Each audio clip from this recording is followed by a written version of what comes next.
Olá pessoal, que a paz do Senhor esteja com todos, paz e bem, estamos ao vivo para todas as mídias sociais. Professor Luiz Fábio com vocês, que eu entre em seu lar aí num bom momento, todo mundo nessa correria da pandemia. Você que está entrando pela primeira vez, seja bem-vindo ao nosso canal. Nós fazemos esse trabalho aqui voluntário, educacional, com muito amor, com muita solidariedade. Começamos a fazer em dezembro, finalzinho de dezembro, janeiro, quando eu ainda estava na China, e alertei o Brasil sobre o que seria a SARS-CoV-2, né? A gente estava lá, ainda não tinha nome, na verdade, era só se chamava coronavírus. E você pode acompanhar todas as lives nossas desde esse momento, desde a primeira live nossa. Esse é o nosso canal, você pode assistir qualquer uma dessas lives. São lives de cunho científico, educacional e que podem auxiliar, que podem lhe ajudar a salvar vidas. Hoje na live desse domingo, a gente vai tratar, domingo pela madrugada, ao vivo aqui, vocês já podem colocar nas perguntas, tá? Eu já vou respondendo na medida do possível. A gente está num momento muito delicado, é um momento em que o país atravessa uma crise institucional, uma crise democrática, uma crise entre poderes, uma crise de representatividade, uma crise econômica. São muitas crises concomitantemente, num momento de pandemia mundial.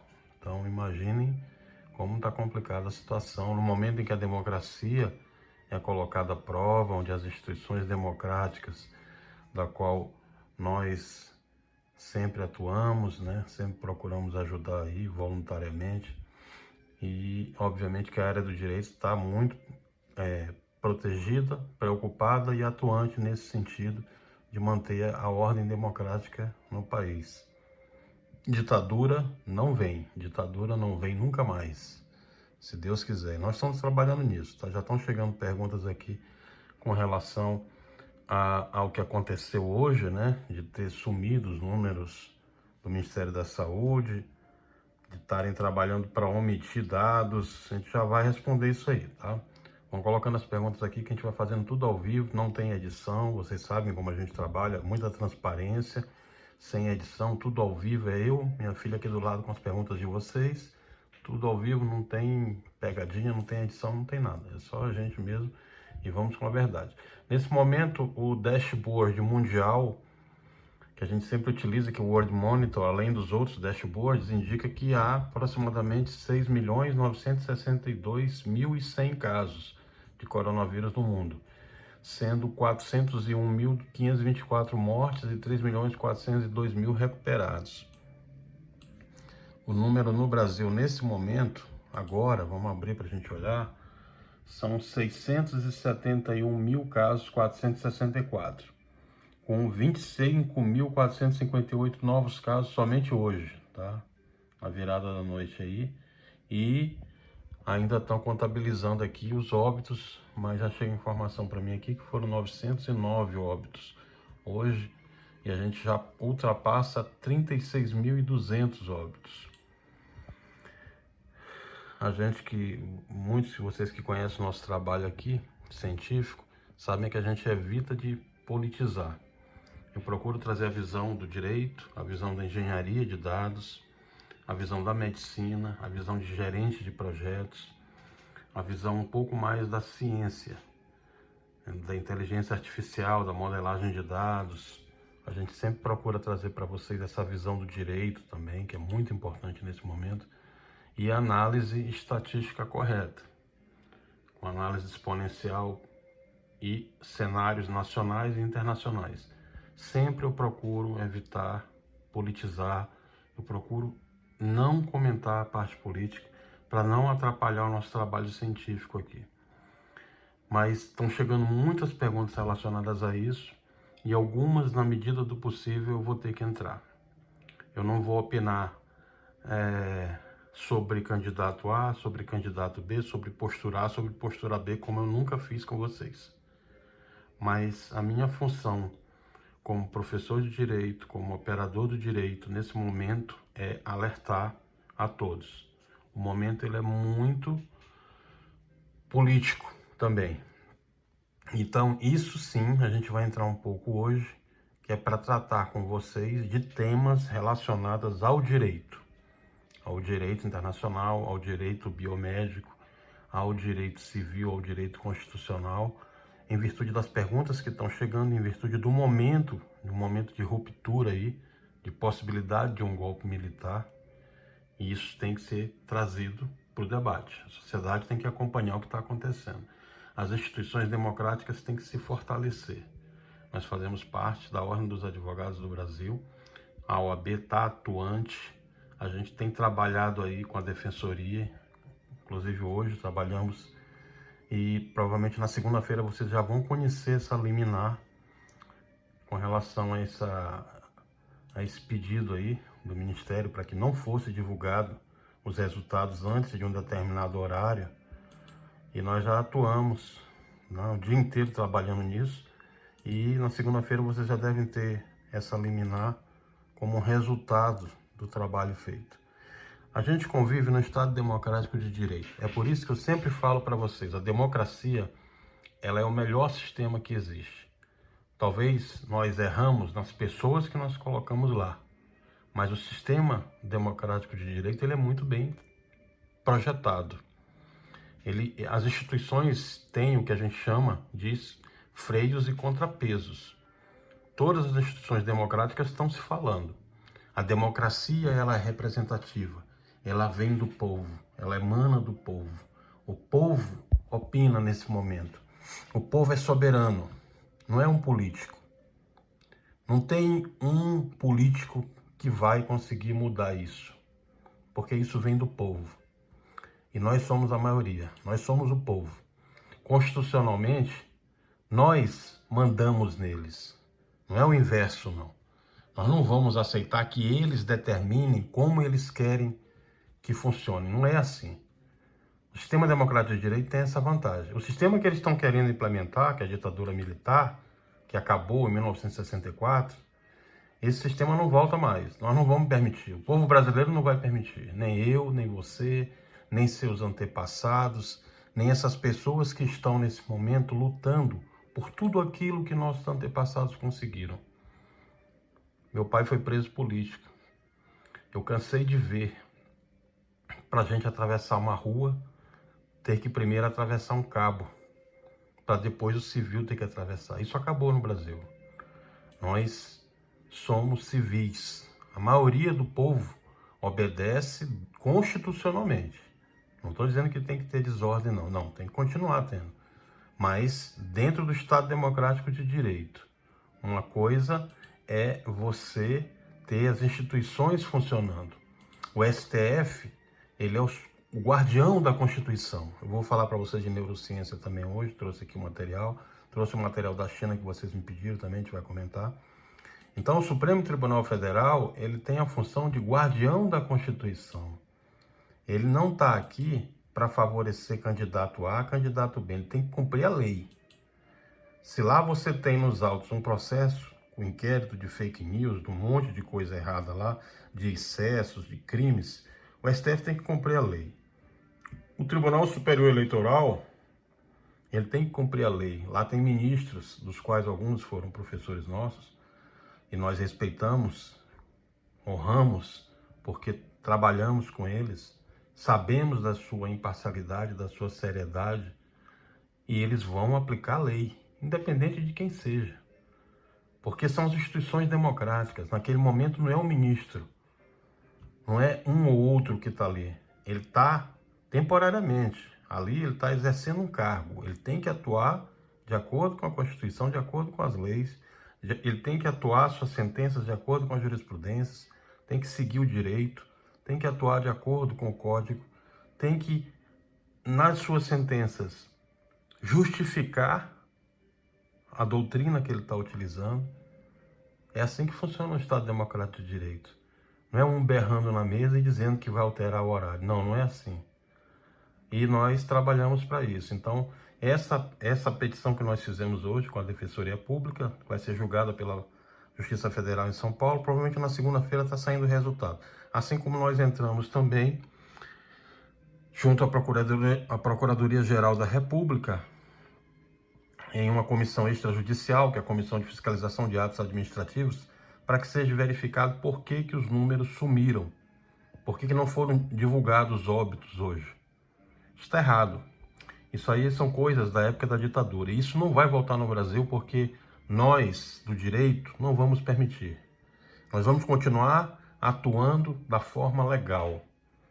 O povo precisa saber. Quem está lá tem o dever de informar.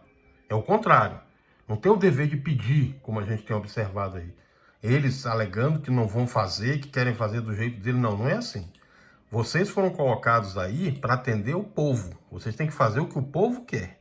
É diferente. E lá, eles vão ter que cumprir a Constituição. Então, isso aí vai ser mudado. Na segunda-feira já deve estar tendo a primeira liminar judicial. Esse horário tem que ser até um horário pré-determinado, até 19 horas, porque é o horário que já deu tempo de se computar. Não é uma emissora de televisão, não. São 934 órgãos de TV, de internet, televisivos, impressos, que têm acesso a essa informação. Então, esse jogo político não pode se interferir no jogo de salvar vidas. Nós estamos tendo pessoas morrendo. Estão caindo 8 Boeings aqui no Brasil diariamente. São 1.200 pessoas em média. Se você pegar da última semana, teve dia na quarta-feira, foi 1.300. Teve na quinta, 1.476, o pico de óbitos. Na sexta, 1.300 e alguma coisa. Aí no sábado agora, caiu 1.990 e pouco. Né? Então, quer dizer, se você fizer a média desses 5 dias, você vai ter 1.200 por dia. São 8 Boeings caindo aqui. É a metade do 11 de setembro nos Estados Unidos.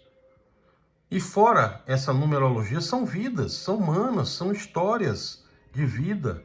A gente tem que respeitar, tem que dar dignidade a essas pessoas. São famílias que estão perdendo seus parentes. Isso não está certo. E se fosse a família deles? Se fosse alguém da família deles? Aí bastava ser 1, 2, não precisava ser 1.400, né? Então a gente tem que ter respeito por essas pessoas que estão morrendo. Tem que ter respeito por essas pessoas que estão ali querendo saber informações. O direito protege. A dignidade da pessoa humana protege o direito à vida. Ele é mais importante do que qualquer outro direito. Então, esse parêntese, para a gente poder começar. Não vai ter golpe. Não vai ter ditadura. Ditadura nunca mais nesse país. Enquanto muitos que estiverem aqui no direito estiverem usando o seu poder constitucional de peticionar, de trabalhar, de divulgar, de ensinar, de poder se reunir em público, a ditadura não volta mais não. Isso ficou no passado.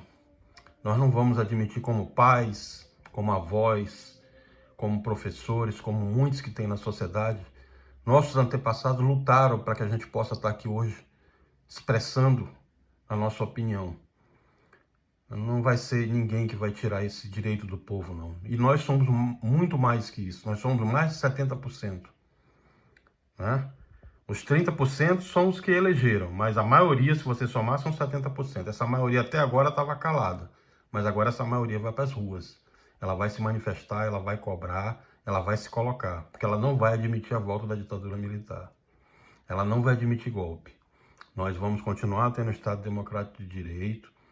Enquanto não forem julgadas as ações, se continua do jeito que está indo, mas dentro da legalidade. Sem fascistas, sem racistas, sem terroristas, sem extremistas de lugar nenhum. Nós vamos continuar dentro do Estado Democrático de Direito. Foi nele que nós votamos, foi nele que nós escolhemos, e nós vamos continuar nesse Estado Democrático de Direito. Eu lembro de Humberto Eco. Humberto Eco, vocês já devem ter lido, né? Alguns que já foram alunos meus, com certeza eu sempre recomendava. Mas quem foi Humberto Eco? Ele já dizia que a TV fez com que os idiotas de aldeia se sentissem um patamar superior. E a internet elevou ainda mais essa situação. Normalmente, essas pessoas eram imediatamente caladas. Mas agora, eles têm o mesmo direito à palavra de um prêmio Nobel. Antes das redes sociais, os idiotas da aldeia tinham direito à palavra. Em um bar, e depois de uma taça de vinho sem prejudicar a coletividade. O drama da internet é que ela promoveu o idiota da aldeia, a portador da verdade. E hoje, o que acontece? Do que vimos, de todos esses impeachments aí, Tabajara, né, que a gente acompanhou, das últimas eleições, de todo o teatro montado aí com esses políticos, alguns aí realmente sem adjetivos, recebendo corrupção, propina, o que fica como lição é que as redes sociais tornaram evidente o analfabetismo político e preguiçoso da grande maioria do povo. Alguns até mesmo com nível superior e titulação acadêmica, antes que digam ser problema exclusivo daqueles de pouca instrução, mas que só leram até aqui porque esse é um textão, dá trabalho ler até o final. E poucos efetivamente estão preocupados com a sociedade que convivem e que ficará para os seus filhos e netos. Isso foi um artigo que eu publiquei hoje. Eu comento sobre Aristóteles também. Tá aqui. Está publicado no Facebook. Não aprendemos com os erros do passado. Verdades sempre incomodam, mas precisam ser ditas para que fatos comprovem argumentos científicos e não fiquemos nos achismos. Eu até comento aqui que o Brasil vai sair da pandemia, mas com cheio de problemas aqui. Depois vocês podem olhar aí no Facebook com mais detalhes, tá? Então Aristóteles, ele definiu o que se entende por virtude e participação. Sua tese foi bem sintetizada por Xavier Lanzon, né? Você pode ler lá em Exemplaridade Pública. A cidade, o que é a cidade no direito? É a polis, é uma comunidade natural e perfeita. Ela encaminha os homens para a vida boa e para a prática da virtude. Para além dessa virtude genérica, que deve acompanhar todos os homens, existe uma outra virtude, como defendida por Aristóteles, que é a política, é o arete politiquê, que é típica do cidadão. Depois de satisfeitas as necessidades básicas, que é a necessidade da sua casa, do trabalho, da subsistência, a cidade oferece aos cidadãos um espaço público para o ócio, a amizade, a eleição de uma vida em comum e para a deliberação das grandes decisões políticas. O cidadão virtuoso deve ter, portanto, a aspiração de participar da vida política da sua polis, porque o homem, o ser humano, é por natureza um animal cívico, que tende, por instinto, à socialização, por meio da comunicação social. No tempo de Aristóteles, a virtude de participação incluía fazer parte das deliberações mais importantes da cidade. O cidadão decidia os destinos da cidade. Hoje podemos participar dessas decisões de forma direta. Hoje a gente tem plebiscito, protestos, manifestações ou da forma indireta, pelo voto. Impõe-se atualizar essa saudável virtude para nela incluir outros tipos de participação na vida pública, além da eleição do governo democrático. Seja golpe, como pretendido, até mesmo antes da eleição já vinha sendo comentado, né? O efetivo crime de responsabilidade, corrupção ativa, passiva, caixa 2, evasão de divisa, fake news eleitoral, falsidade ideológica, lavagem de dinheiro, soberania nacional, né? O crime da Lei de Segurança Nacional aí, interferência na Polícia Federal, prevaricação, advocacia administrativa, peculato, etc. A grande maioria dos entendedores facebookianos sequer sabe o que é crime de responsabilidade, o que é impeachment, o que é lei de responsabilidade fiscal, lei de licitações, LDO, improbidade administrativa, lei da ficha limpa, regimento interno do STF, metas orçamentárias, freios e contrapesos, lavagem de dinheiro, etc. E pior, não quer saber. Pouco se interessa. Um crime de responsabilidade não é medido pelo aumento do gás, do feijão ou da prestação do seu aluguel. Me arrisco a dizer que de 100 pessoas que postam sobre o cenário político ou as delações, fake news e corrupções divulgadas, 95 não leram apenas um, texto jurídico ou técnico sequer. Será que foi golpe? Vai ser? Teve crime? Foi federal? Foi estadual? Foi por um parlamentar? O que o STF, o que o TSE tem a ver com isso? O que diz o artigo 142 da Constituição Federativa da República Brasileira? Descobriu alguns nas competições de judô ou nos grupos de zap no máximo. As delações, fake news foram homologadas ou não? São fascistas, são comunistas, são terroristas, são racistas? A maioria enche de figura e memes, mas a grande maioria sequer leu ou estudou sobre o tema. Então, pessoal, por vezes na vida, devemos tirar nosso time de campo. consultarmos pessoas confiáveis, isentas, técnicas, mentores, especialistas ou buscarmos ser uma delas. Devemos exercer nosso poder popular, fiscalizar pessoalmente, se possível, pois aos olhos alheios há deturpação. Devemos estudar, ler, aprender, debater, adquirir proficiência antes de opinar ou reverberar animosidades. Fazemos muitas coisas desnecessárias. Coloque no papel as atividades de um dia. Depois veja o que realmente era preciso fazer e o que não era. A lista das inutilidades suplanta quase sempre a das ações imperiosas. Lembra o imperador filósofo romano Marco Aurélio, do começo da era cristã. Louvou a frase de Demócrito em suas clássicas meditações. Acrescentou que devemos evitar não apenas os gestos inúteis, mas também os pensamentos desnecessários. Marco Aurélio recomendava o formidável exercício de conduzir a mente, quando agitada, para pensamentos aquietadores. Isso conseguido, controlamos a mente, esse cavalo selvagem, em vez de sermos controlados por ela. Sêneca escreveu sobre o assunto com imensa graça e espírito. Sêneca usou as expressões agitação estéril e preguiça agitada, ao tratar dos atos que nos trazem apenas desassossego. É preciso livrar-se da agitação desregrada, a qual se entrega a maioria dos homens, escreveu Sêneca. Eles vagam ao acaso, mendigando ocupações. Suas saídas absurdas e inúteis lembram as idas e vindas das formigas ao longo das árvores, quando elas sobem até o alto do tronco e tornam a descer até embaixo para nada. Quantas pessoas levam uma existência semelhante, que se chamaria com justiça de preguiça agitada? Agimos como formigas, quase sempre subindo e descendo sem razão o tronco das árvores, e pagamos um preço alto por isso. Ansiedade, aflição, intolerância, fadiga física e mental. Nossa agenda costuma estar repleta. É uma forma de fugir de nós mesmos, como escreveu sublimemente um poeta romano. Eliminar ao menos algumas das tantas tarefas inúteis que nos impomos a cada dia é vital para a eutimia da qual falavam os sábios gregos. Muito se fala em democracia, e até certo ponto concordo. Deveríamos, no entanto, entender que a democracia nos conferiu grande poder e responsabilidade. Eleger nossos representantes e cobrá-los. Acho válido citar os quadrinhos. Com grandes poderes vem grandes responsabilidades. Vocês lembram, né? Tio Ben falava isso ao Peter Parker, o Homem-Aranha, antes de morrer. Aparentemente, o Homem-Aranha aprendeu.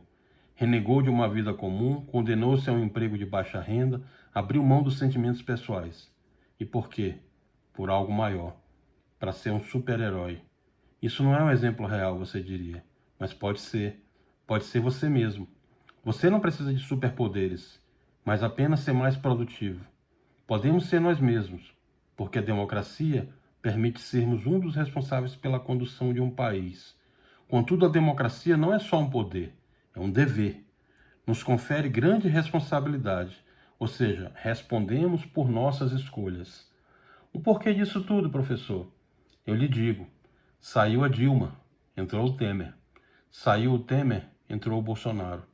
E assim sucessivamente, até chegar em você. É isso aí. Nesse momento, olhe-se no espelho e responda. Seria diferente? A política no Brasil está respirando com auxílio de aparelhos na UTI, se não morta. É reflexo do seu povo. No passado, nós tínhamos opções, esperanças, líderes pelo menos. E hoje? Votamos no mais bonito, no mais feio, no que jogou melhor, no que fez graça, no mais atraente, no mito, entre aspas, no que sequer sabe por que está ali nos representando, no que nunca foi nos debates e, consequentemente, não temos nada.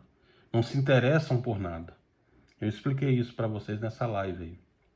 O que é isso? Em minha modesta opinião, é sim reflexo do seu povo. Um povo que grita, que esbraveja, sem nem ao menos entender o porquê. Sem ler, sem perguntar, sem pesquisar, sem se interessar. Já passou da época da passividade política. Você quer esbravejar nas redes sociais, nos grupos de WhatsApp, Viber? Faça a sua parte antes. Discuta sobre o que entende. Se você não entende, aprenda. Senão, correrá o risco de ser um mero instrumento de manipulação de massa, como agora também vários foram. Hoje nós temos mais de 834 mídias impressas na internet e televisivas. Não dá para acreditar quem culpa uma ou outra delas, porque todas as demais também exibem as mesmas notícias. É só pesquisar e participar da democracia, mas para alguns, sempre fica para depois. Democracia é o caminho a seguir. Claro, concordo, mas deve ser exercida de maneira correta. Exercê-la ignorantemente fará de nós eternos peões no tabuleiro da vida. Também é participar de vida política da comunidade, é protestar, escrever, falar, debater, discordar, ir para as ruas com segurança, ir para as lives, debater virtualmente, etc. Se queremos fugir da massa, ainda inculta e imobilizada, do rebanho bovino, como diria Nietzsche, dessa virtude de participação não podemos fugir.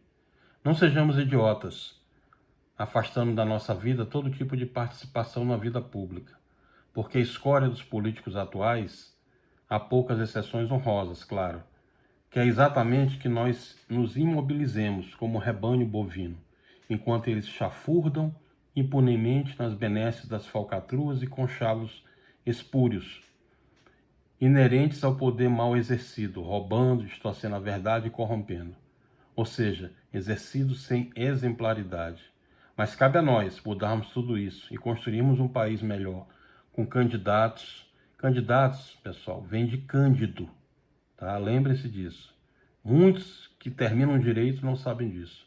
Muitos que vão fazer concurso não sabem disso, tá? Candidato vem de Cândido, lembra disso.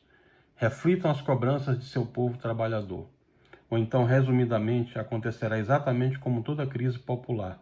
O Brasil vai naturalizar os problemas que não consegue resolver e cantar a vitória com essas soluções abjetas. É isso, tá? Eu comecei comentando, inclusive, como ia ficar. Então, vamos pegar o relatório de hoje que a gente já volta para cá. Bom, eu fiquei de trazer para vocês da Universidade do Japão, tá aqui o que eles estão fazendo lá. O Japão já ultrapassou, porque eles fizeram isolamento, fizeram lockdown, fizeram o controle de celulares, de geolocalização referenciada e conseguiram, estão saindo já da pandemia, já estão voltando ao novo normal, né? E fiquei de trazer para vocês também hoje as primeiras vacinas, tá? Eu fui atrás e trouxe para vocês, estudei com os chineses, com Oxford, e a gente já vai trazer para vocês hoje aqui. Tá aqui, tá? Quem nunca entrou lá no LinkedIn, pode ir lá no meu LinkedIn para me conhecer melhor também. Quem está assistindo pela primeira vez, lá tem todas as nossas lives, os trabalhos em Harvard, os trabalhos em Stanford. Esse trabalho aqui é um trabalho em Harvard que nós fizemos, tá? E a gente vai apresentar para vocês detalhadamente, já foi publicado lá também. Eu vou trazer para conversar com vocês como vai ser o novo normal. Então a gente está terminando ainda para trazer para a próxima live para explicar para vocês como que vai ser depois que passar tudo isso. Por enquanto a gente continua ainda com todo esse cenário de pico, como eu comentei na live anterior. Não é um momento para afrouxar medidas de isolamento, para voltar a abrir comércio. A gente foi muito consultado por muitos governos, muitos pessoal de decisão aí, de secretarias, enfim. Nós mantemos a nossa opinião que não é o momento de abrir nada, muito pelo contrário, precisa aguardar um pouco mais para que esse pico passe, que aí sim a gente vai poder voltar ao novo normal, mas agora não é o momento de se abrir nada, ok? Bom, aí eu publiquei aqui há 2 semanas a vacina chinesa que a gente começou a trabalhar com eles lá, tá aqui todo o projeto dela, nós publicamos, tá? Em meio a tantas notícias ruins, né, uma luz no fim do túnel. Como comentamos em nossa última live, esse estudo foi publicado hoje pela The Lancet. Foi feita com adenovírus recombinado tipo 5, AD5.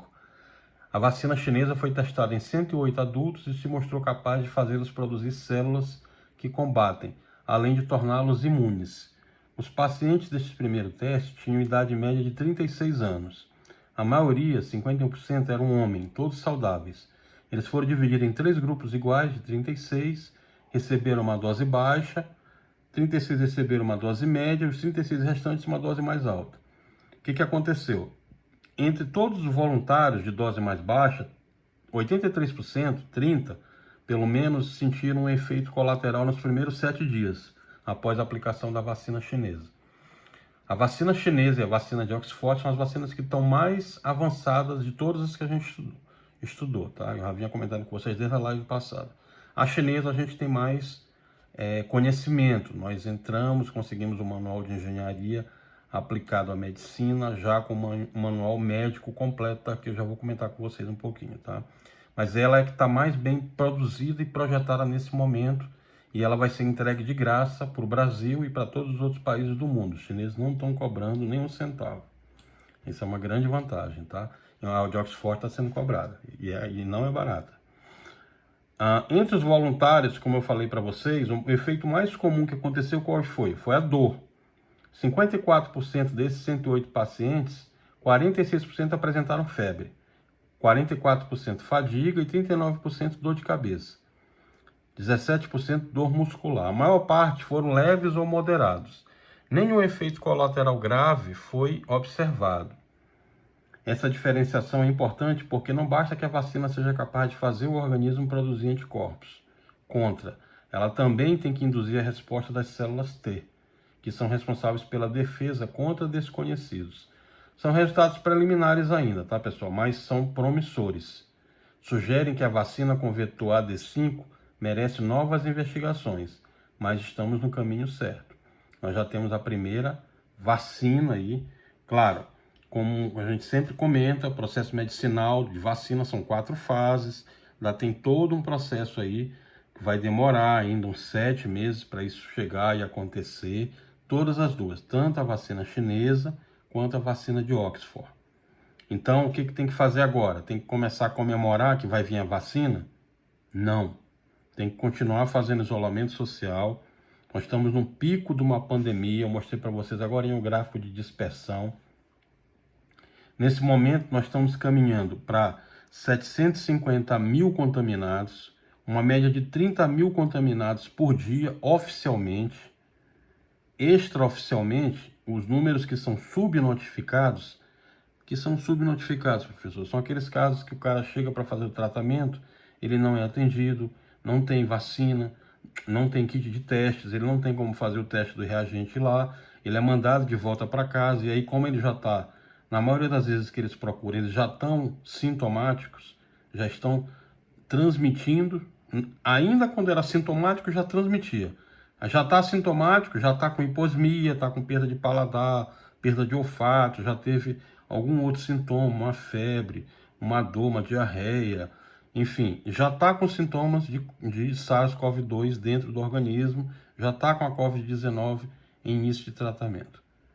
Início de diagnóstico, mas não tem início de tratamento porque normalmente quando ele chega lá na UPA, na UBS, no posto de saúde, não é nem atendido. Então ele é mandado de volta para casa. Pior, ele está sintomático, às vezes sem máscara, às vezes sem viseira, pega um metrô lotado, vai contaminar mais pessoas, pega um ônibus lotado, vai contaminar mais pessoas, e o governo erra mais uma vez, porque ao invés de estar recebendo esse paciente para tratar, ainda manda ele de volta contaminando mais pessoas. E esse número vai aumentando. E essas pessoas que estão sendo contaminadas vão para o sistema de saúde, e o sistema de saúde não tem como comportar. Nem o nosso e nem de nenhum lugar do mundo. Porque o momento que chega tudo simultaneamente, entra naquilo que eu mostrei para vocês, na calculadora de pressão hospitalar. E aí o pico começa. E como eu mostrei para vocês na live anterior, eu mostrei quando seria o pico. O pico é quando alguém diz que vai ser com achismo? Não.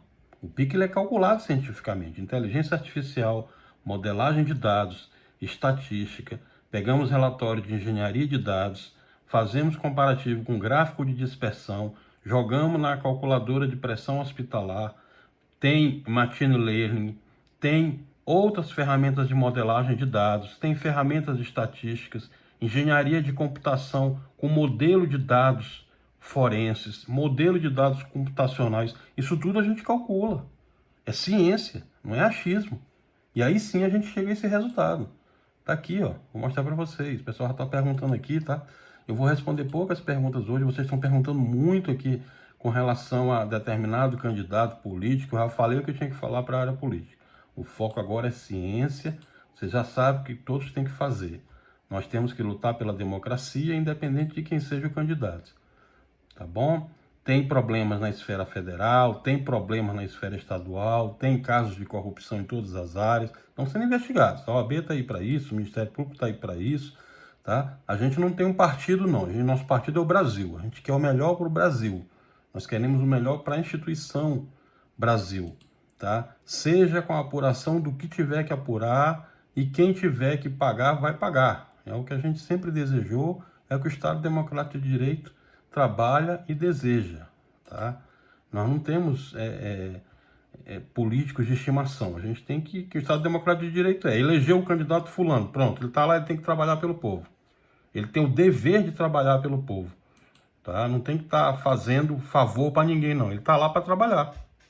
Nós estamos aqui, debatendo o Brasil, 2 horas da manhã de domingo, né? Podia estar dormindo, vocês também, mas estão aqui ao vivo comigo, estamos preocupados com um país melhor.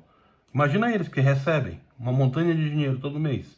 Isso aqui é trabalho voluntário, a gente não recebe nada, não ganha nada. Eu estou fazendo para ajudar vocês, vocês me ajudam, e a gente salva vidas, tem um propósito voluntário aí no meio, não é? É só inscrever no canal aqui, indicar outras pessoas, e me ajuda também, que eu ajudo a salvar vidas.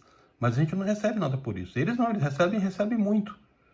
Tá? Inclusive quando saem, ainda continuam recebendo aí. Lá assina código de ética, fica ainda recebendo por 6 meses. Ali não falta não, viu? Bom, aqui está o gráfico da Johns Hopkins, que hoje saiu do ar com os dados do Brasil, mas já está aqui voltando, já está com os dados atualizados. Vamos então mostrar o gráfico de dispersão. Tá? Meu Mac hoje tá que tá, viu? Porque também tá com muita coisa aberta. Mas vamos lá, municípios do Brasil, mostrando nesse momento, ó, nós temos aí o pico de casos em São Paulo, Rio, Maceió, Manaus, Macapá, São Luís, Belo Horizonte, Fortaleza, Vitória, Salvador, Goiânia, Brasil inteiro aí, tá? Com picos de casos descontrolados já, uma análise muito ruim. Jamais qualquer um que estuda essa área aqui, como nós estudamos aí, nesses 28 anos, qualquer profissional que você pegar, duvido eu que ele vai indicar que vocês devam abrir comércio, shopping, voltar tudo ao normal, sair todo mundo nas ruas se aglomerando. Inclusive eu falei para vocês disso, em 1918, na gripe espanhola lá, que na verdade era para ter sido chamada gripe americana, porque foi no Kansas, nos Estados Unidos, as pessoas fizeram isso também, elas já estavam cansadas de ficar no isolamento, no confinamento, saiu todo mundo para a rua para comemorar que tinha acabado, né, o H1N1 naquela época, que era a gripe espanhola lá. Então eles saíram para comemorar que tinha acabado, aquela coisa. O que aconteceu? Se contaminaram todos e veio a segunda onda da gripe espanhola e matou milhões. Milhões foram contaminados exatamente por esse mesmo sentimento que a gente está vivendo agora. O que para alguns é tédio, o que para alguns é não ser paciente, pode significar contaminação e futuramente problemas seríssimos aí. Como eu sempre cito para vocês, a Covid-19, aliás, abre aqui um parênteses, tá? Eu estou vendo um monte de cartaz, o pessoal bota aqui no chat, chama no Facebook, chama no LinkedIn, chama no YouTube. Professor, e o Covid? Não é o Covid, gente. A Covid. Quem bota o Covid não estudou. É a Covid. Ela é uma doença. A Covid-19. O vírus SARS-CoV-2. Do grupo do coronavírus. Tudo bem, aí tá certo. O vírus SARS-CoV-2, porque ele é um vírus. Agora, a doença, ela é a Covid-19. Então, é a Covid-19, tá? Pra vocês não escreverem mais errado. Vamos lá. Vou começar respondendo as perguntas, então, que vocês estão chegando e perguntando aqui. Professor, o que o senhor achou dos boletins epidemiológicos? Que eles vão ser atrasados agora, vão colocar campos quantitativos de óbitos com fontes diminuídas. Entendi isso aqui, pra que isso, hein? Hein, filha? O que foi isso aqui que ele botou? Ah, que eles vão revisar, né? Eles estão revisando o relatório de SARS. Ah, vão revisar os casos também, para colocar o pessoal que está em SARS, que é a doença respiratória, para não ser Covid, para tentar diminuir os casos, né? Não focarão mais nas mortes, como obriga a legislação. Tá, isso aqui a gente está tratando judicialmente, tá? Isso aqui é tão vergonhoso, é tão horrível, que tem que ser tratado na esfera adequada, né? Isso aqui não é coisa coisa séria, não. tá? O governo não tem que ficar mexendo em planilha para diminuir casos, não. Ele tem que mostrar a verdade. Hoje a gente vive numa sociedade que a sociedade quer transparência, que é o direito à moralidade, à legalidade, à pessoalidade, né, a impessoalidade da coisa pública. Então quem está lá tem que arcar com o que diz a Constituição. Quando há uma pandemia, é óbvio que a preocupação é em salvar vidas. E a gente não quer que ninguém morra. O foco e o alerta é o risco de perder a vida. Ninguém quer saber quantos tem recuperados. Ah, tudo bem, recuperou. Sim, mas vamos pegar um exemplo aqui. Você lembra quando os judeus sobreviveram ao Holocausto, se a imprensa informava se tinha judeu recuperado ou se ela informava quantos tinham morrido? Claro, pessoal, que ela vai informar o que é moralmente ofensivo. A preocupação sempre é com quem está perdendo a vida. Tudo bem, recuperados, todo mundo tem que torcer para recuperar, mas a gente está preocupado com quem vai morrer. Então, esses boletins epidemiológicos, eles não podem ser atrasados, eles têm que surgir no horário. Isso aí vai, a segunda-feira deve estar sendo essa liminar.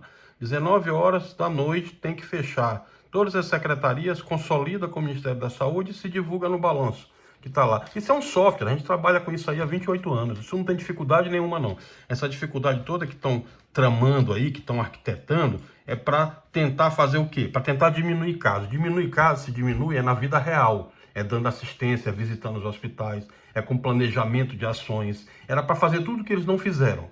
Essa que é a verdade. A verdade, às vezes, ela dói nas pessoas, mas ela tem que ser dita. Cadê o planejamento que foi feito? Cadê os profissionais de medicina que estão lá? Cadê os profissionais de engenharia de dados? Cadê os cientistas de dados que estão lá? Quantos profissionais tem, como a gente está fazendo esse trabalho aqui com vocês? Desde janeiro, alertando o que seria a pandemia no Brasil. Quantos profissionais desses tem lá no Ministério hoje, trabalhando? Quantos médicos estão sendo monitorados no que eles estão precisando? Os enfermeiros, o pessoal que está dentro dos hospitais, das UTIs. Cadê? Cadê os gráficos? Cadê as informações gerenciais? Cadê o planejamento? Não tem. Não tem, não foi feito. A gente acompanhou aí, já passou 3 ministros. Não tem o último que está agora, o que está interino aí, não é da área. Né? Tem mais 29 militares com ele que estão lá, também que não são da área. Então você observa que está faltando conteúdo tecnicista.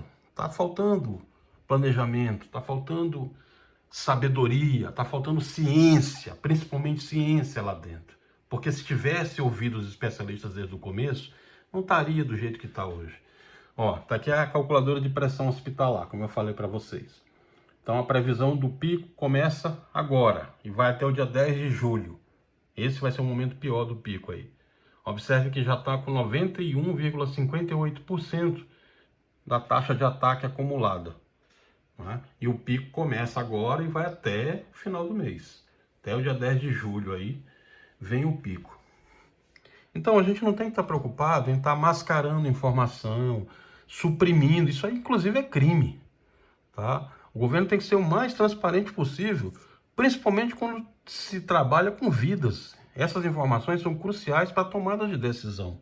Você não pode tratar isso dessa forma. Aí já reabriram tudo aqui, estão perguntando aqui, ó. Pessoal, aqui no meu estado, Rio, já reabriu, abriu shopping, festa, já abriu academia, salão, feira, bares, abriram escola e comércio. Escola, não pode abrir escola, isso é um crime que estão fazendo, né? Isso aí está tudo em completo desacordo, tá? Com todas as opiniões científicas que nós emitimos aqui desde janeiro, que outros especialistas da área já estão emitindo, comprovado por relatórios estatísticos, gerenciais, médicos, de engenharia, relatórios do direito, aí, de estatísticos, enfim, estudos que são sérios, que vocês vão fazer um tremendo abatedouro aí desenfreado. Vocês vão matar um monte de pessoas se continuarem com essas ações. Está errado, tem que ser impedido imediatamente. O que vai acontecer agora é que muitos vão começar a lançar decretos, que virão como receitas médicas aí de especialistas. Só que seu miocárdio, ele não sabe disso. Então, quando você começar a injetar aí 8, 9 drogas ao mesmo tempo, numa intubação orotraqueal ou invasiva no respirador mecânico, o seu corpo não vai saber disso. E muitos vão acabar morrendo não só pelo efeito da COVID, mas pelo efeito dessas omissões, desses erros que vão vir tomando remédio inapropriado. Tem que ter muito cuidado com isso, tá? Como já foi comprovado, eles não se planejaram cientificamente, como eu falei para vocês. Essa que é a verdade. Não tem um modelo de modelagem de dados, não tem calculadora medicinal de pressão hospitalar, gráfico de dispersão. Inclusive, eles disseram várias vezes, um ministro disse que ia ser, o pico ia ser no momento, depois outro disse que ia ser em outro momento. Depois você vai ver, não tem nem planilha, ninguém estudou aquilo. É uma coisa muito acadêmica, essa que é a verdade. O estudo, é isso aqui que a gente está mostrando para vocês, é o que outros mostraram também, tá? Tem que ser dito. Então, se nós tivéssemos realmente criado um gabinete de crise para se trabalhar com planejamento, nós teríamos salvos muitas vidas, com certeza. E esse é o modelo correto, é com ferramentas estatísticas de engenharia. A engenharia serve para isso. Não é só medicina, você tem que ter engenharia, tem que ter gerenciamento de projetos, tem que ter direito e tem que ter principalmente estratégia. Estratégia que nós temos PhD lá em Harvard é uma ciência. Então, estratégia hoje não é mais o achismo, estratégia é estudado. Você tem uma ciência por trás da estratégia. Determinadas medidas você tem que estudar muito detalhadamente. Outro problema que nós temos no Brasil é que esse discurso deles, negacionista, esse discurso cada vez mais, ele enfatiza o que a gente chama de uma lógica eugenista. Eu até citei para vocês podem, na live anterior, leiam aí Francis Galton.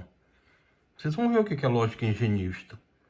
Então, a lógica eugenista é aquele negacionismo exacerbado. Eles sempre dizem que não vai ter, que vai ser uma gripezinha, que isso vai passar, que o cara se atira num lago, num esgoto e sai e tá bom. Depois que vai durar 3 dias e tá bom. Não tem nada disso, gente. Vocês têm que ouvir quem conhece, quem é da área. A Covid-19, ela é uma doença multissistêmica. A gente está vendo isso aqui diariamente. A gente está estudando isso aqui desde dezembro. Nós temos uma comunidade aqui da Cago, que é ligada à Casa Branca, Universidade de Harvard, Georgetown. Nós estudamos isso diariamente. São exemplos práticos que a gente está estudando. Deixa eu ver se eu mostro alguma coisa para vocês aqui. Talvez a parte de neurociência que eu consiga mostrar. Mas tem relatórios aqui que, muito pelo contrário, cada vez mais a gente está aprendendo, a gente não sabe. A gente está estudando isso aqui de manhã, de tarde, de noite. E nós não sabemos. Cada hora chega uma notícia nova. Olha, esse é um estudo da SARS-CoV-2 com infecção e transmissão dentro dos hospitais. Por que muitos médicos e enfermeiros estão se infectando? Está aqui o estudo detalhado, em Harvard. E a gente tem estudado muito essa área. Cada hora, síndrome de Kawasaki, síndrome de Guillain-Barré, já está interferindo. Como é uma doença multissistêmica, ela ataca o sistema neurológico da pessoa, ela ataca o seu sistema digestivo, imunológico, o sistema renal, está atacando o sistema respiratório, está atacando o sistema cardiológico. São diversas doenças que vão vir em sequência. Ninguém fica curado de Covid-19 até agora. Tem a possibilidade de se reinfectar, tem a possibilidade de não sair de você, tem a possibilidade de ir para os outros órgãos. Eu tive um estudo hoje na Universidade da China que ainda fica no próprio sangue. Então não tem nada definido, não tem cura. Isso tudo está sendo estudado ainda. Nós estamos aprendendo, ninguém sabe tudo, ninguém sabe. Não adianta você perguntar, as pessoas estão perguntando aqui, tem cura, professor? Chegou cura? Não tem. A gente tem que falar a verdade do homem tem que falar, não tem. Não tem cura. A vacina que está vindo aí está sendo testada. Não vai ser a vacina definitiva. Vão ter mutações, vão ter reações. Medicina não é uma ciência exata como a engenharia. Engenharia eu faço um gráfico para você aqui e esse gráfico é o que eu fiz. Medicina não é assim. Você toma um remédio, se espera a reação alérgica do seu organismo. Cada organismo reage de uma forma diferente. Você reage de uma forma. A hidroxicloroquina para alguns no passado, com outros tipos de doenças, funcionou. Para agora está atacando o miocárdio, está dando infarto. Para outros está funcionando, então isso tudo está sendo estudado. É muito incipiente, você não pode simplesmente chegar lá e receitar e pronto. Não, são vidas. Você mata um paciente se você receitar errado. Ó, aqui em Harvard a gente estava vendo o impacto com o Ebola. O Ebola voltou, tá? Para vocês que não acompanharam a live passada, as outras lives, o Ebola voltou. É mais um que vem aí. Então, se a gente não se preparar também, vai vir mais bomba. tá? Os outros países já estão se preparando aí, principalmente da África Central, lá onde ele é muito forte, lá onde o sistema de saúde é muito ruim, na África, porque é distante, né? Além da pobreza, tem a distância dos lugares, já está chegando isso lá também. Então, ebola voltou, tá? Aproveitem para tomar cuidado aí. Como a gente sempre fala, dengue continua, né? Chikungunya, tudo continua aí. Você tem que tomar cuidado, limpar o seu quintal, não deixar nada acumulado. As outras doenças continuam coexistindo. E no caso da Covid, essa coexistência ainda pode ser, inclusive, concomitantemente. O que isso quer dizer, professor? Que você pode pegar dengue e pode pegar Covid junto, tá? Então tem que ter muito cuidado. Bom, aí eu queria mostrar para vocês, sim, tá aqui a parte de neurociência que explica exatamente isso que eu estava falando para vocês. Como a Covid está interferindo na mente, tá? Então ela tem impacto aqui, trouxe para vocês também outro material de Harvard que a gente viu lá, que é a fisiologia da ventilação mecânica, exatamente a resposta ao nosso organismo, a esses novos respiradores mecânicos que estão chegando aí, e muitos sequer sabem usar. Tem que ter muito cuidado com relação a isso também, tá? É o material de Harvard, eu vou botar aqui com cunho educacional para vocês. A gente estuda isso aqui diariamente, mas tá aí, ó. Aí para vocês terem uma ideia, tá? De que não é uma doença respiratória, como eles estão classificando. Eles não têm nem ideia do que é. É muito maior do que isso. Por isso vocês têm que ter muito cuidado. Eu sei que tem gente aqui que já foi positivada. Então, continue o tratamento, procure especialista que está mais próximo de você. Continue, não pense que porque acabou, está curado. Não, não é assim, tá?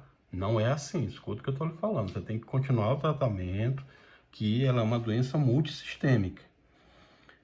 E aí, o que vai acontecer? Vocês podem, inclusive, ler o The Great Influenza, que eu falei para vocês na live passada, que é o livro que comenta como foi a gripe espanhola lá, com muito detalhe, tá? Aí é a parte da infecção já dentro do organismo, como acontece, tá? Ele vai mostrar a parte do respirador dentro de um pulmão, a parte mecânica aí, como que funciona, como que a gente estuda isso lá bem detalhadamente. Aí já é um nível bem avançado de estudo, tá? É só para vocês terem uma ideia, tá? Não vou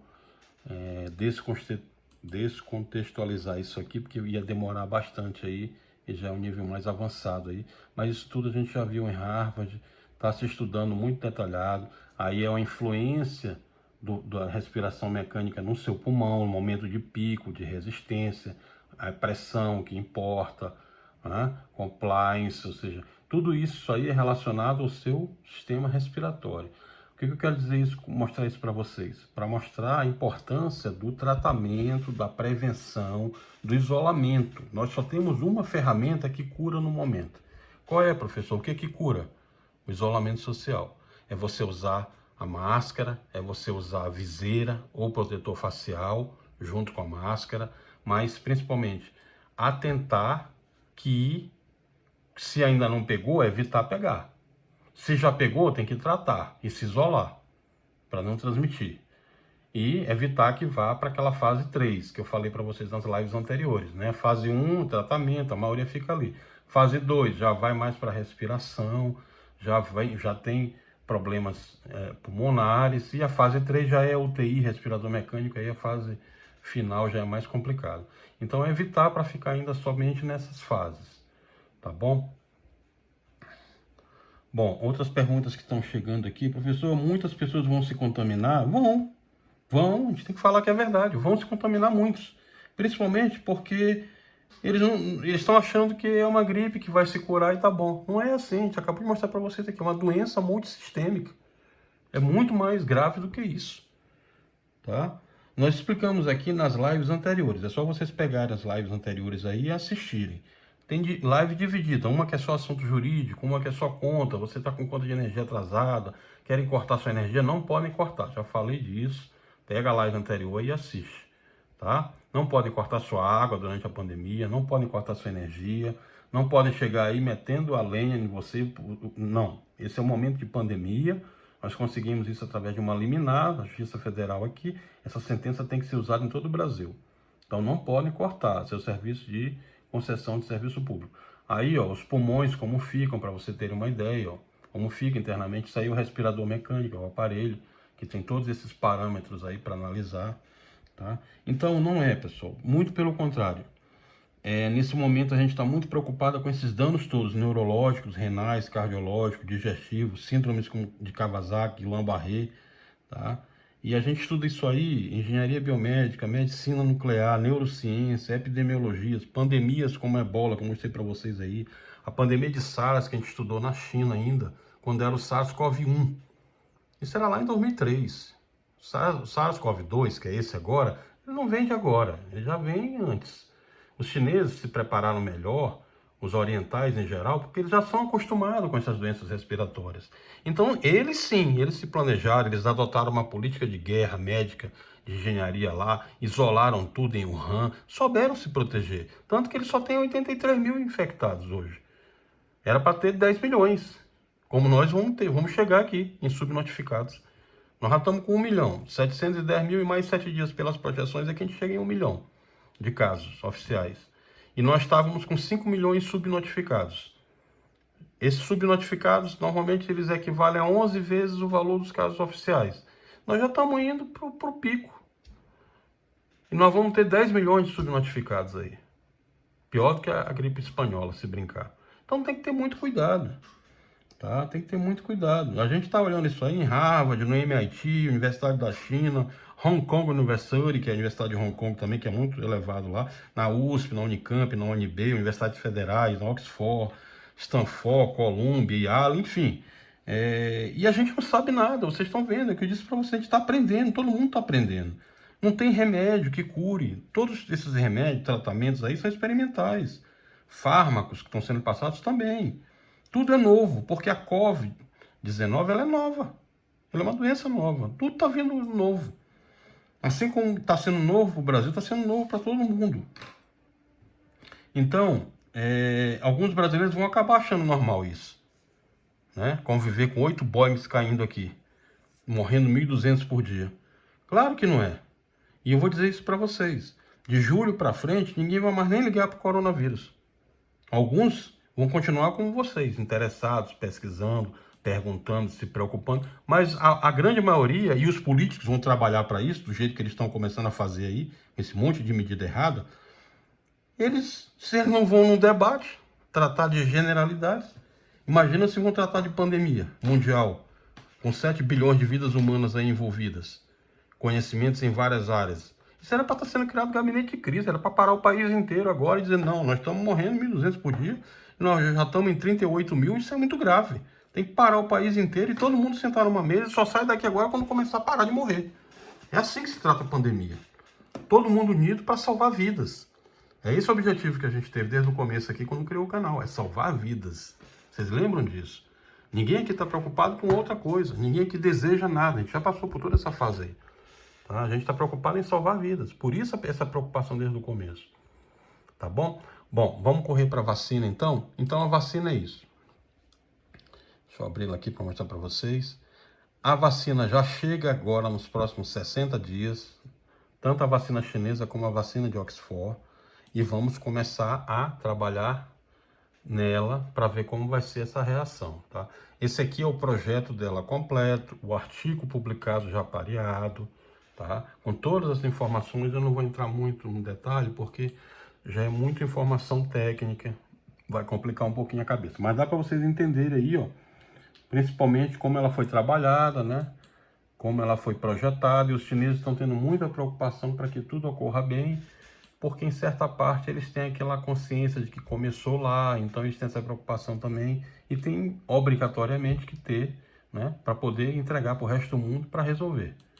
Então tá aí, ó, todos os estudos, os gráficos, tá bem detalhados dela. Eu vou deixar disponível aqui no link para vocês no YouTube olharem com mais detalhe. E vou deixar também aqui no LinkedIn, vocês podem entrar lá e olhar. Esse é o projeto completo da vacina, tá? E nós já vamos estar recebendo nos próximos 60 dias. A Fiocruz deve fabricar aqui, com apoio aí de outras, né? Eles devem fabricar aqui, esse é o acordo que é previsto. Mas isso ainda é para daqui a 6 meses, 7 meses, ainda para se começar os testes. Não tem nada definitivo, não tem cura, Como eu citei, a única cura que existe é a prevenção, é não sair, é fazer o isolamento. Se tiver que sair, às vezes tem que sair mesmo para comprar um pão, alguma coisa ali, uma fila no supermercado, vai com máscara, vai com viseira, vai com protetor facial, se protejam, tá? Protejam o que é mais importante, que é a vida, tá bom? Tem outras perguntas que estão chegando aqui, mas nosso tempo está estouradão. Eu tinha que falar para vocês desses dois assuntos essenciais. O nosso Estado Democrático de Direito, que é muito importante para o nosso país continuar em sua caminhada, superar isso tudo, tá? Mas dentro do Estado Democrático de Direito, ditadura nunca mais, ninguém quer. Tenho certeza que você também, independente da sua visão, tá? Você não vai fazer como aqueles aloprados lá, querendo AI-5, Ku Klux, não sei o que, não. Aquilo ali já está tudo com um caminho bem definido, tá? Escreva o que eu tô falando para vocês aí, que nas próximas 2 semanas já vão ser tudo enjaulado lá. Tudo preso, tá? Porque nem inquérito eles foram, não acompanharam, estão tratando com desdém, estão tratando com negligência e estão cometendo crimes aí diariamente nas ruas, incentivando. Ali sim, ali é crime, tá? Ali tá errado, ali não pode ser feito não. Nós temos que incentivar o Estado Democrático de Direito. Se não concorda com determinado político, então venha para o processo, traga para o processo, venha legalmente, mas dentro da esfera legal. Você não concorda com o ministro tal? Recorra nos autos. Mas isso tudo no Estado Democrático de Direito. É assim que uma nação dentro do Estado Democrático de Direito funciona. É assim que a gente vai conseguir crescer como nação. Não com ditadura militar, não com extinção de direitos políticos, direitos individuais, onde você não vai poder mais se expressar, onde as pessoas não podem se reunir em grupo, onde cada político vai fazer o que ele bem entender, ao invés de fazer o que a lei diz que ele tem que fazer. Então não, nós pretendemos e vamos continuar no Estado Democrático de Direito. Viva a democracia, nossos antepassados morreram e lutaram por ela. Não tem sistema melhor do que ela.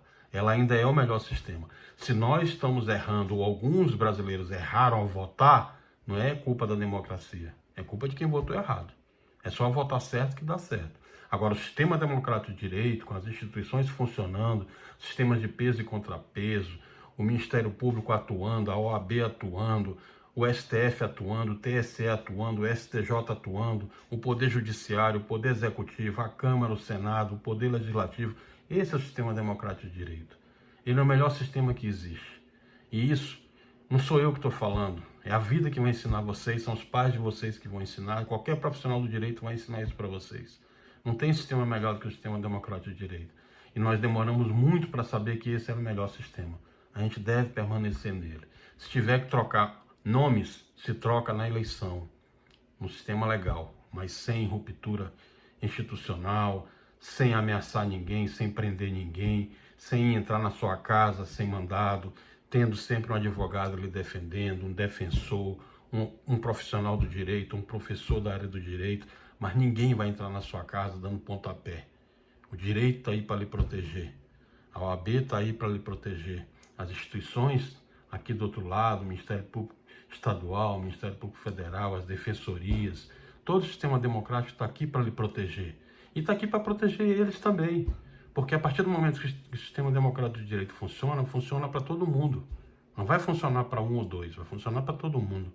E a democracia é isso. É a democracia representativa. Então exerça o seu direito de se manifestar legalmente, dentro dos autos. Se você não concorda com uma decisão judicial, você não pode dizer que não vai cumprir. Isso não é constitucionalmente aceito. Eu vou cumprir, eu tenho que cumprir, mas eu vou recorrer se eu não acatar, se eu achar que não está certo. Mas eu cumpro. Decisão judicial não se discute. Decisão judicial se cumpre. Depois você vai olhar especificamente aquela situação. Se você vai recorrer, qual é o instrumento jurídico que tem que ser colocado, mas não pode se dizer que não vai cumprir uma decisão judicial. Isso não é democracia, isso é autoritarismo. Na democracia todos cumprem. A gente tem que acabar de brincar de ditadura. Nós não estamos na ditadura, nós estamos no Estado Democrático de Direito. E temos que mantê-lo, e temos que cumprir. Tá bom? Muito obrigado mais uma vez a todos vocês. Que a paz do Senhor esteja com todos. Paz e bem. Uma boa semana. E na próxima live a gente continua com mais assuntos que vocês colocaram, mais perguntas que vocês já deixaram aqui para a próxima live. Muito obrigado. Paz e bem. Não esqueça de se inscrever no canal e convidar mais pessoas para que a gente possa salvar mais vidas. Uma informação dessa, ela é tão valiosa que ela salva vidas. Às vezes o seu vizinho, o seu colega, alguém que você conhece, morre, se contaminou, porque não teve acesso a uma informação científica. E uma informação científica, ela pode salvar vidas. Paz e bem, fiquem com Deus. Até a próxima.